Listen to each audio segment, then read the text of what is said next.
नमस्कार, मी अमित विलासराव देशमुख. लातूर जिल्ह्यामध्ये एकूण कोविड-19 पॉझिटिव्ह रुग्णसंख्या ही आजवर 31 एवढी होती. त्यानंतर त्यातले काही बरे झाले, ते संस्थात्मक विलगीकरणामध्ये आज ते आहेत. ती संख्या 12 जणांची आहे आणि आपण ग्रीन झोनमध्ये होतो.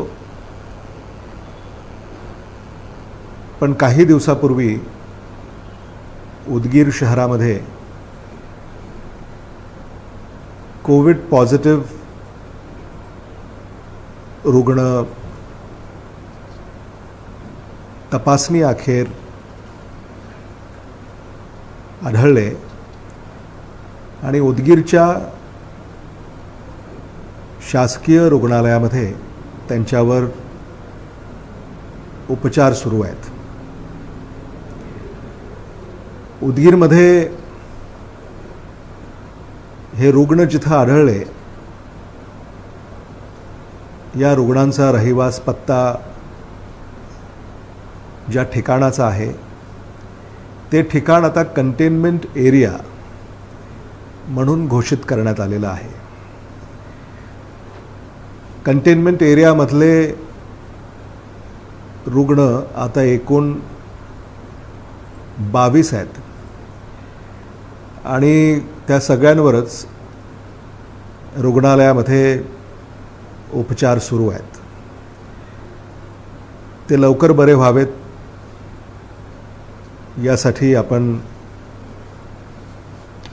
प्रयत्नशील आहोत. पण मला इथं आपल्याला आवर्जून सांगितलं पाहिजे आणि विशेषतः उदगीर शहराचे जे नागरिक आहेत यांना मला आव्हान करायचं आहे, प्रार्थना करायची आहे की आपण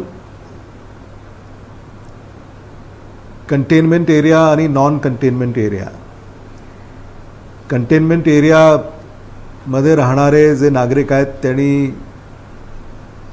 ही परिस्थिती अतिशय गांभीर्यानं घेण्याची आवश्यकता आहे.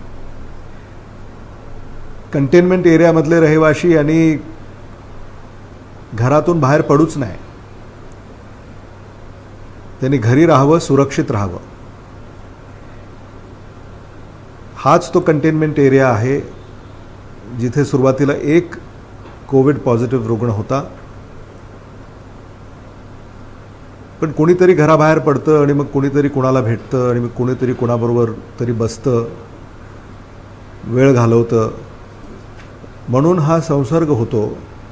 आणि आता 1चे 22 रुग्ण त्या कंटेनमेंट एरियामध्ये सापडलेत.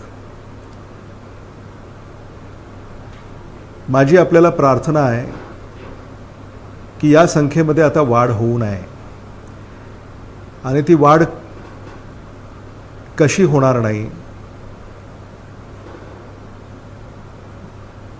घरी आपण राहिलात, सुरक्षित राहिलात तर या संख्येमध्ये वाढ होणार नाही.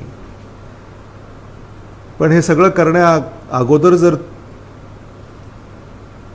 कोविड-19ची लागण कंटेनमेंट एरियामध्ये आणखी काही जणांना झाली असेल तर त्यांनी मात्र महाराष्ट्र शासनाला, उदगीर नगरपालिकेला संपर्क केला पाहिजे. ही जागरूकता आपण जिम्मेदार नागरिक म्हणून दाखवली पाहिजे. आम्हाला आपली काळजी आहे. आणि यासाठी आम्हाला फक्त तुमची मदत हवी आहे. उदगीरच्या या कंटेनमेंट एरियामध्ये जवळपास 1.5 किलोमीटर रेडियस, 3 किलोमीटर डायमीटर हा कंटेनमेंट एरिया आहे. मला सांगण्यात येतं इथं साधारणतः 2,500 घरं आहेत, 12,000 लोकसंख्या आहे. महाराष्ट्र शासनाच्या वतीनं, जिल्हा प्रशासनाच्या वतीनं या प्रत्येक घरामध्ये आरोग्य सेवक हा पोचलेला आहे. त्यांनी नागरिकांची विचारपूस केलेली आहे. काही लक्षणं कोविड-19ची आहेत का नाही याची शहानिशा केलेली आहे. पण आरोग्य सेवक आपल्या दारी आल्यानंतर आपणही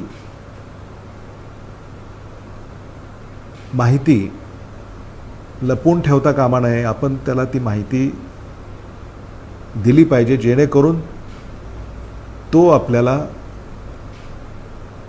मदत करू शकेल. कोविड-19 व्हायरस याची लक्षणं जर आपण लवकर शोधली,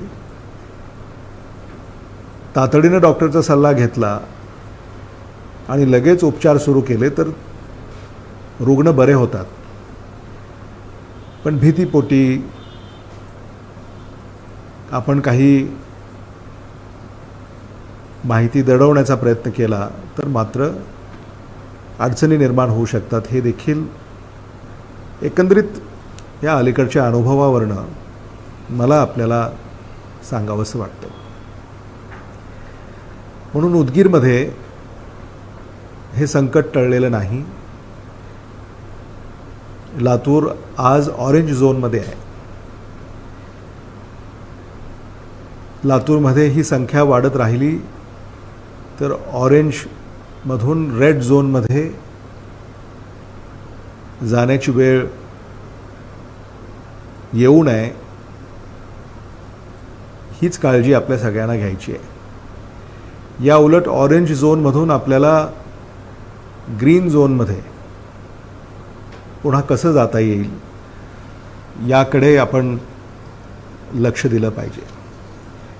लातूर जिल्ह्यामध्ये कोविड-19 मुळे आपण उदगीरच्या एक रहिवाशी यांना आपल्याला गमवावं लागलं. ही अतिशय दुःखद बाब. ही आपल्यापैकी अनेकांना याची माहिती आहेच. पण हे सुद्धा व्हायला नको होतं,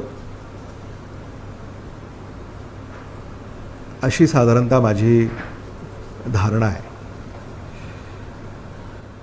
आपल्याला कल्पना आहे की कोविड-19 टेस्टिंग लॅब ही लातूरमध्ये नव्हती. महाराष्ट्र शासनाच्या पुढाकाराने आणि वैद्यकीय शिक्षण मंत्रालयाच्या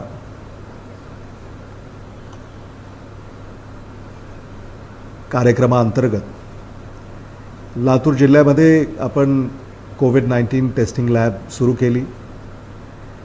आपल्याला कल्पना आहे की कोविड फीवर क्लिनिक आपण सुरू केलं आहे. कोविड-19 सेंटर आपण सुरू केलं आहे. कोविड-19 हॉस्पिटल आपण सुरू केलं आहे. तेव्हा कोविड-19 व्हायरस विरुद्ध जो आपला लढा आहे, या लढ्यामध्ये जे आपले लढवय्ये आरोग्य सेवक आहेत, यांच्यासाठी जे सगळं आवश्यक आहे ते सारं त्यांना उपलब्ध करून देण्याचं काम हे आपल्या आशीर्वादानं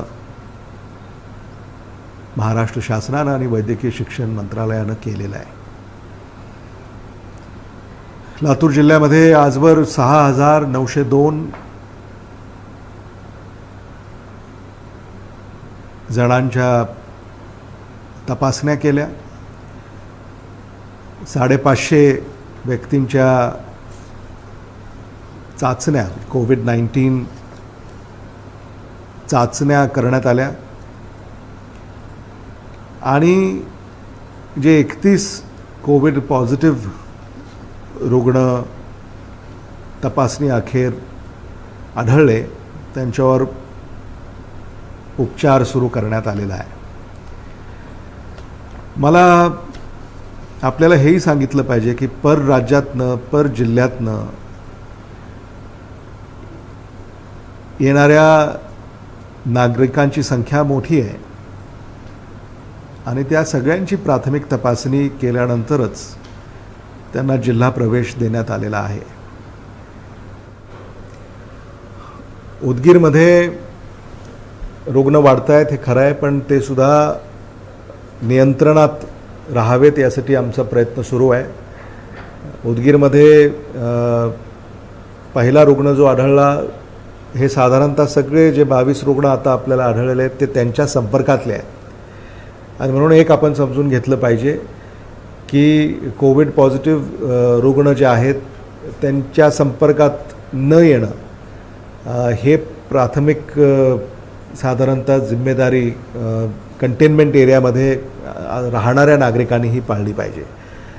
अजूनही साधारणतः समाजामध्ये फैलाव उदगीरमध्ये झालेला नाही, ही चांगली बाब आहे आणि ज्यांना साधारणतः कोविड-19 व्हायरसची लागण झालेली आहे त्यांना आम्ही संपर्क केलेला आहे, शोधलं आहे, त्यांची तपासणी केलेली आहे, चाचणी केलेली आहे, उपचार सुरू आहेत. बहुतांश लोक बरेही आहेत आणि त्यांची प्रकृतीही सुधारते आहे. त्यामुळं त्या संदर्भाने काळजी नसावी. काळजी एवढीच आहे की कंटेनमेंट एरियामध्ये आणखी कोविड पॉझिटिव्ह रुग्ण येऊ नयेत.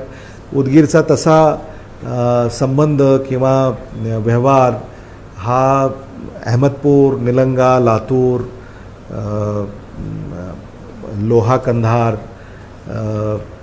या छोट्या मोठ्या शहरांशी आहे आणि म्हणूनच जिल्हा प्रशासनाला हे आम्ही सुचवलेलं आहे, जिल्हा पोलीस दलाला आम्ही हे सुचवलेलं आहे आणि उदगीर नगरपालिका प्रशासनालाही सुचवलेलं आहे की आता उदगीरमधून साधारणतः कंटेनमेंट एरियातून कोणी बाहेर पडू नये आणि उदगीर शहरातून सुद्धा आवश्यकता नसल्यास नागरिकांनी बाहेर पडू नये. इतर शहरांमध्ये सुद्धा काही काळ जाण्याचं टाळावं, कारण आपल्याला ऑरेंज झोनमधून ग्रीन झोनमध्ये जायचं आहे, ऑरेंज झोनमधून रेड झोनमध्ये आपल्याला जायचं नाही आहे, हे आपण पक्क ध्यानात ठेवलं पाहिजे. धन्यवाद.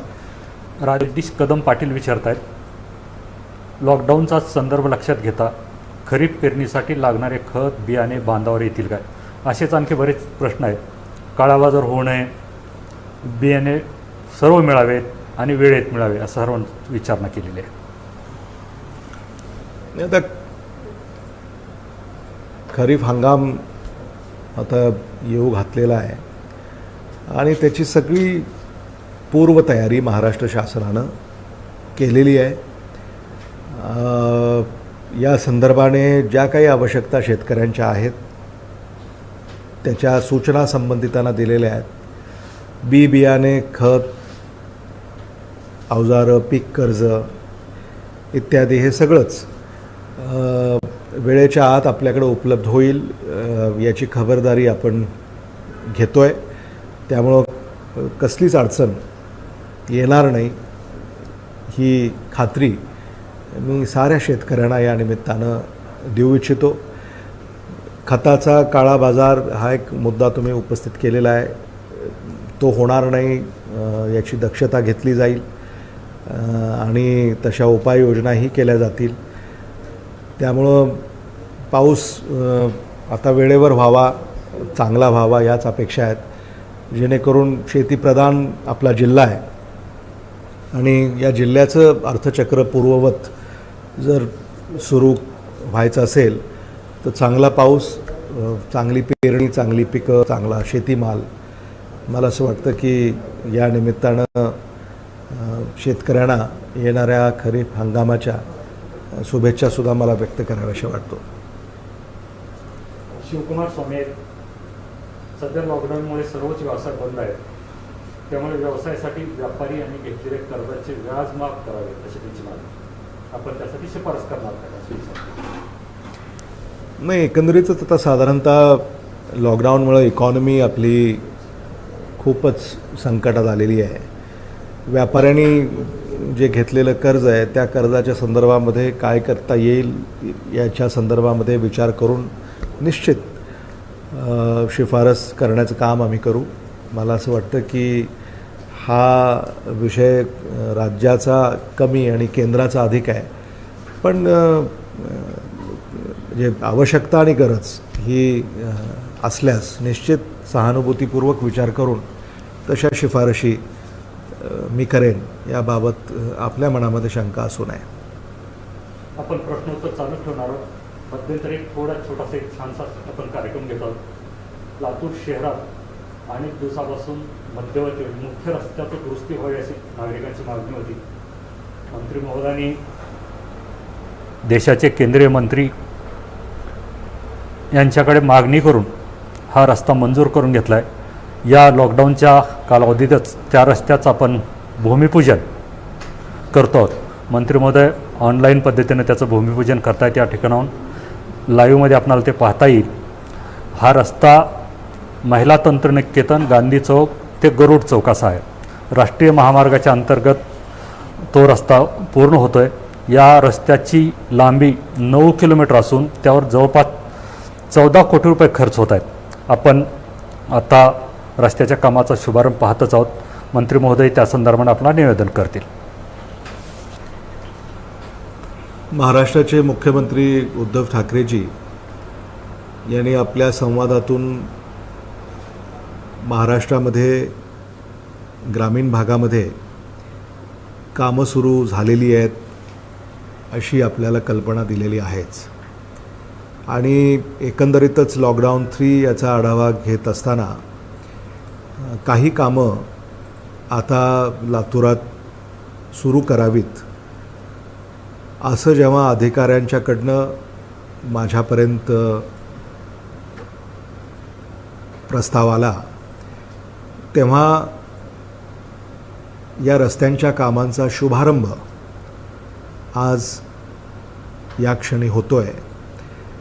आपण या कामाचा शुभारंभ होत असताना फेसबुक लाईव्हवर पाहत असाल. आणि मला आपल्याला एवढंच या निमित्तानं सांगावंसं वाटतं की लातूरसाठी हे काम अतिशय महत्त्वाचं आहे आणि आज या कामाचा शुभारंभ होतो आहे ही समाधानाची बाब आहे. आपण लातूर शहराच्या वैभवामध्ये भर घालणारं हे काम ठरेल याबाबत माझ्या मनामध्ये कसलीही शंका नाही. आणि लातूरकरांना या कामाचा हे काम पूर्ण झाल्यानंतर हा उपयोग निश्चित होईल एवढं या निमित्तानं मला सांगावंसं वाटतं. आणि या कामाचा शुभारंभ झाला असं मी जाहीर करतो. तेव्हा मी आपल्या सगळ्यांना पुन्हा एकदा या फेसबुक लाईव्ह संवादामध्ये सामील झाल्याबद्दल आपल्या सगळ्यांचे आभार व्यक्त करतो. एकच संदेश आपण सगळ्यांनीच हा एकमेकांना दिला पाहिजे, तो म्हणजे कोविड-19 विरुद्ध हा लढा जेवढा काळ चालेल तेवढा काळ आपल्याला महाराष्ट्र शासनानं वेळोवेळी सांगितलेलं आहे त्याचं पालन आपण केलं पाहिजे.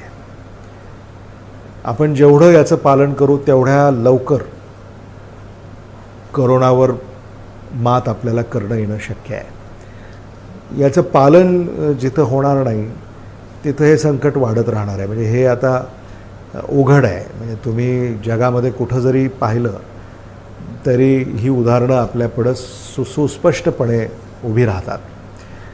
तेव्हा माझी आपल्याला विनंती आहे की आपल्या घरी सर्दी, खोकला, ताप ही लक्षणं ज्यांच्यामध्ये आढळतील त्यांनी त्वरित डॉक्टरला संपर्क करणे आणि तपासून घेणे हे पहिल्यांदा आपण सगळ्यांनी पाळलं पाहिजे. घराबाहेर जेव्हा आपण पडतोय तेव्हा आपण चेहऱ्यावर मास्क उपयोगात आणलाच पाहिजे. आपण एका दुकानामध्ये जातोय तिथं 6 फुटाचं अंतर आपल्या आणि शेजाऱ्यामध्ये असलंच पाहिजे. आपण एखाद्या ठिकाणी समजा काही बराच वेळ आपण समजा हात धुतला नसेल, आपण कामात असू, तर आपणच ठरवून घेतलं पाहिजे की किती तासाला आपल्याला ते हात धुवायचे आहेत. हात नाका तोंडा डोळ्याला लावू नयेत हे देखील आपल्याला वेळोवेळी सांगण्यात आलेलं आहे. त्याचंही पालन आपल्याला करावं लागेल. हे सोपं नाही, अवघडही नाही, हे मला आपल्याला इथं आवर्जून सांगायचं आहे. आणि आपल्याला कोविड-19 व्हायरसपासनं आपला बचाव करायचा असेल तर हाच एक मार्ग आहे. आणि शक्यतो घरी राहून काम करावं. ज्याला आपल्या ऑफिसमध्ये जाण्याची बंधनं असतील त्यांनीच म्हणजे ऑफिसमध्ये जावं. गर्दीच्या ठिकाणी जाण्याचं टाळावं आणि लॉकडाऊनचं पालन करावं. म्हणजे लॉकडाऊन काही कायम आम्हाला ठेवायचं नाही, कोणालाही ठेवायचं नाही. पण जसं महाराष्ट्र शासनानं आपल्याला सांगितलेलं आहे की माणसाचा जीव ही आमची पहिली प्राथमिकता आहे. त्यामुळं ते जपणं, त्याची काळजी घेणं यासाठी तत्परतेनं हे सारं काम सुरू आहे. लातूर जिल्ह्याचा पालकमंत्री म्हणून, आपला लोकप्रतिनिधी म्हणून मी माझी जिम्मेदारी प्रामाणिकपणे पार पाडतो आहे. बारकाईनं 24 तास लातूरच्या कानाकोपऱ्यामध्ये लक्ष ठेवून आहे. अनेकांच्या सूचना माझ्यापर्यंत येत असतात. त्या सूचनांची अंमलबजावणीसुद्धा करण्याचा माझा प्रयत्न असतो. या लॉकडाऊन 3मध्ये काहींना जर या अटी काही जाचक वाटत असतील तर त्याबद्दल आपला नाईलाज आहे. या पलीकडं मी आपल्याला काय सांगू. हे लवकरात लवकर संपुष्टात येईल यासाठीच माझा प्रयत्न असेल. आणि तुम्ही जर माझी साथ दिली तर निश्चित महाराष्ट्रातल्या ज्या काही पहिल्या जिल्ह्यांमध्ये लॉकडाऊन जिथं संपुष्टात आला आहे त्यामध्ये लातूर जिल्हा असावा. हा जो काही प्रामाणिक प्रयत्न जो आपल्याला करायचा आहे तो आपला प्रयत्न सुरू राहील. मी आज या फेसबुक लाईव्ह या संवादाच्या माध्यमातून आपल्याशी संवाद साधू शकलो याबद्दल आणि जे सगळे सामील झाले त्याबद्दल आपल्या सगळ्यांचे मी मनापासून आभार व्यक्त करतो. धन्यवाद. जय हिंद, जय महाराष्ट्र. देवणी तालुक्यासह लातूर जिल्ह्यातील चालू घडामोडीच्या बातम्या पाहण्यासाठी वास्तव लाईव्ह चॅनल सबस्क्राईब करा आणि दररोज पहा वास्तव लाईव्ह चॅनलवरील बातम्या. धन्यवाद.